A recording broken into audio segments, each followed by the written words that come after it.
kemudian dari Pak Sweb, kita borong aja ya. Oke. Zaman digital ini proses seleksi dipaksa berubah menjadi lebih simpel dan mudah. Bahkan beberapa perusahaan tidak menggunakan psikotes dan proses interview tidak langsung.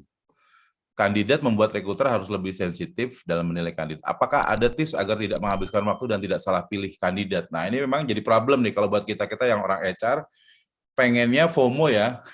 Maksudnya biar nggak kalah dengan yang lainnya, akhirnya kita ikut-ikutan pakai teknologi gitu. Tapi kadang-kadang begitu pakai teknologi, loh kok jadinya begini ya?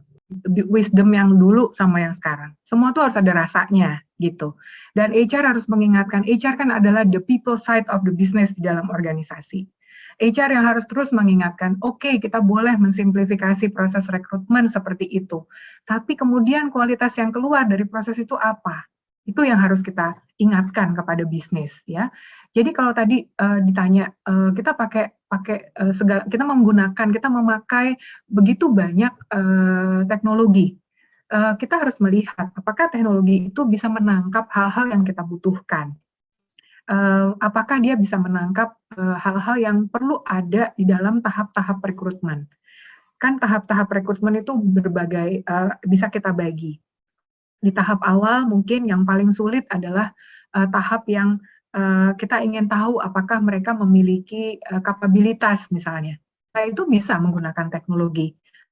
Kita tinggal kirim saja dengan reliable provider begitu, lalu kita lihat kapabilitasnya. Tapi tentu setelah mereka lulus dari sana, kita mesti punya pendekatan lain yang mungkin perlu kita rencanakan dulu. Misalnya saya mau tahu orangnya kreativitas ada atau tidak. Tadi ada yang mengatakan, kok orangnya nggak kreatif, nggak punya daya juang misalnya. Nah, di situ harus ada sentuhan-sentuhan tambahan. Teknologi itu seperti apa? Ada sekarang teknologi yang membuat orang bisa diwawancara tanpa harus bertemu dengan HR. Ini tahap pertama. Dan artificial intelligence langsung bisa mengatakan apakah orang ini percaya diri atau enggak, apakah orang ini menyampaikan informasi yang lancar, artikulatif, itu ada sistemnya.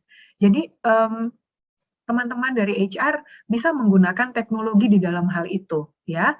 Nah, ketika mereka sudah masuk di tahap tertentu, di mana memang tadi ada pertanyaannya Ibu Arti di awal, psikolog masih berperan nggak? Menurut saya masih. Karena untuk pekerjaan tertentu yang tingkat resikonya berat, kita masih harus memastikan seberapa resiko kita kalau meng-hire orang ini atau merekrut orang ini. Jadi di titik itu kita akan kita mensimplifikasi sampai dengan titik tertentu, kemudian di satu titik kita akan melakukan tetap yang kita sebut wisdom-nya yang masa lalu. Jadi kita jangan dibuat tenggelam sama teknologi begitu saja, harus ada rasanya. Smart interview misalnya ya, merekam jawaban kandidat, dan kandidat itu boleh bebas berkreasi. Bagaimana dia menampilkan dirinya. Di situ kita bisa lihat seberapa kreatif mereka, seberapa informasi yang kita butuhkan pun kita bisa minta pada mereka. Tolong dalam video itu masukkan A, B, C, D. Kalau kamu pernah mengalami masa sulit dalam hidup, coba tolong dijelaskan. Kalau mau tahu segala macam ya, dan kita minta dia merekam jawabannya dan mengirimkan pada kita.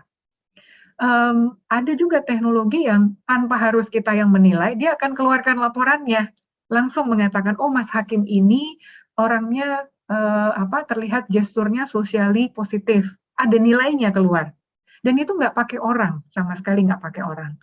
Dia juga bisa melihat apakah penggunaan kata-katanya artikulatif, apakah cukup percaya diri, apakah tone cara memberikan jawaban itu tone yang baik atau terlihat ragu-ragu. Itu sudah ada mesinnya yang tanpa harus kita gunakan, bisa kita pakai. Tapi tentunya itu bisa dilakukan di tahap-tahap tertentu yang menurut kita jumlah kandidatnya masih banyak. Kalau sudah masuk ke kandidat yang berharga, yang kita harus lihat apakah dia punya perhatian terhadap aspek sosial, apakah dia humble atau tidak, punya open-minded atau tidak, nggak ada salahnya kita menginvestasikan waktu untuk bertemu mereka. Pak Herdi tadi sudah mengingatkan, rekrutmen adalah investasi kita. Kalau sudah ada kandidat yang bagus sampai di tempat kita juga harus men-treat mereka dengan baik. Karena mereka juga akan menilai, kamu men-treat saya seperti ini, oh artinya kalau saya jadi karyawan, seperti ini juga perlakuan yang akan saya terima. Jadi itu harus kita mainkan dari sana. Lalu ada yang bertanya tentang achievement power dan recognition. Boleh, orang-orang yang hypo boleh tetap punya kebutuhan rekognisi, tetapi itu tidak mendominasi. Karena apa? Karena orang-orang yang berhasil itu orang-orang yang bisa mengengage, bisa membangun keterikatan. Dan biasanya leader yang bisa membangun keterikatan, itu adalah leader yang bisa tidak terlalu menarik perhatian untuk dirinya ya. Dia akan membangun itu, supaya akhirnya terbangun gerakan yang lebih besar. Biasanya begitu. Nah ini yang membedakan orang-orang yang akhirnya kuat betul untuk jadi leader. Fondasi atau foundation mereka untuk jadi leader juga jadi kuat betul di sana. Karena mereka tidak hanya sekedar mencari quick wins, pengakuan orang lain, prestasi, tapi mereka membangun kepercayaan, building trust. Dan disitulah engagement, keterikatan mulai terbangun.